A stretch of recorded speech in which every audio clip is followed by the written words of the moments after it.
El presente trabajo tiene como finalidad elaborar un video para la clase de didáctica para la educación virtual en la maestría de educación tercer semestre.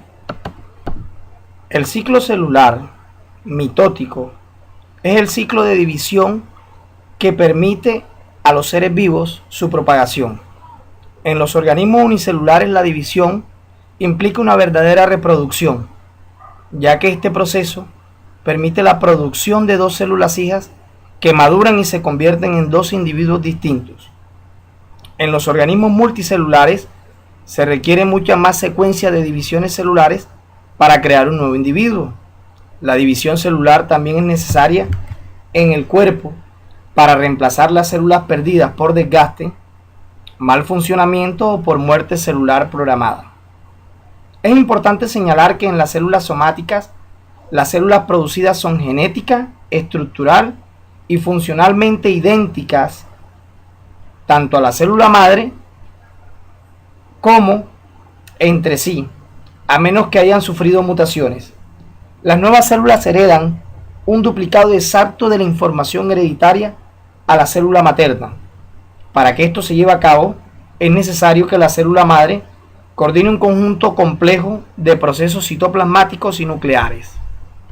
El ciclo celular es la base para la reproducción de los organismos.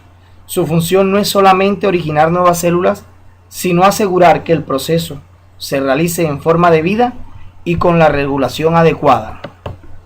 El ciclo celular para las células somáticas es el proceso que permite la formación de dos células hijas, idénticas a la célula madre. Este ciclo celular se desarrolla en tres etapas principales. Una etapa llamada interfase, la segunda etapa llamada mitosis y la tercera etapa llamada citocinesis. La interfase es el periodo de reposo y de preparación para la división celular. Se da entre división y división y se desarrolla a partir de tres fases o etapas.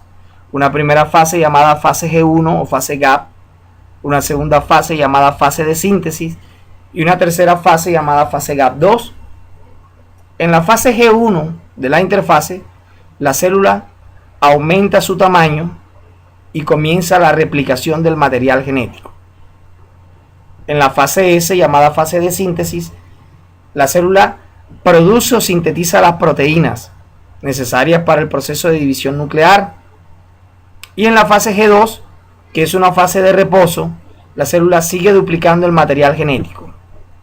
Se dice que la célula, o la mayoría de células somáticas, pasan mayor tiempo durante la etapa de interfase.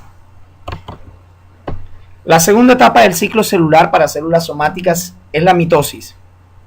Esta etapa permite la repartición equitativa del material genético o hereditario en dos núcleos que van a formar los núcleos de las células hijas y se desarrolla en cuatro subetapas. Una etapa primera llamada profase, la segunda llamada metafase, la tercera llamada anafase y la cuarta etapa llamada telofase. En el siguiente esquema podemos observar las diferentes etapas de la mitosis y la etapa previa llamada interfase. La primera etapa de la mitosis, que es la profase, permite la desaparición de la membrana nuclear. Aparecen dos estructuras llamadas centriolos que van a formar los polos opuestos de la célula y entre ellos se forman fibras o filamentos que conforman el cuerpo llamado huso cromático. En la segunda etapa llamada metafase, los cromosomas se dirigen hacia el centro de la célula a través del huso cromático, formando una placa metafásica conocida con el nombre de placa ecuatorial. En la tercera etapa llamada anafase, las cromátidas se separan del punto que las mantenía unidas, formándose dos cromosomas idénticos. Cada cromosoma hermano se dirige hacia un polo distinto de la célula, dando la impresión de ser atraídos por las fibras del huso, ya que éstas desaparecen a medida que el cromosoma se acerca al polo. Al final de esta fase, cada extremo o polo de la célula recibe el mismo número y exactamente la misma clase de cromosomas que tenía la célula original. Y por último tenemos la etapa llamada telofase. En esta etapa se produce un estrangulamiento de la parte central de la célula, que termina dividiéndose en dos. aparecen los nucleolos de las células hijas, terminando el proceso nuevamente para llegar a una última etapa conocida como citocinesis. La última etapa es la etapa citocinética, conocida como citocinesis. Permite la separación del citoplasma en dos células hijas durante la división celular. Durante esta etapa, las células obtienen equitativamente la misma cantidad de organelos celulares y la misma cantidad de citoplasma, con dos núcleos exactamente iguales a la célula materna.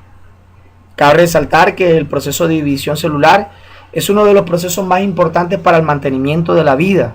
En el caso de las células somáticas, además de mantener las estructuras de los organismos, también ayuda para la reproducción de los organismos unicelulares.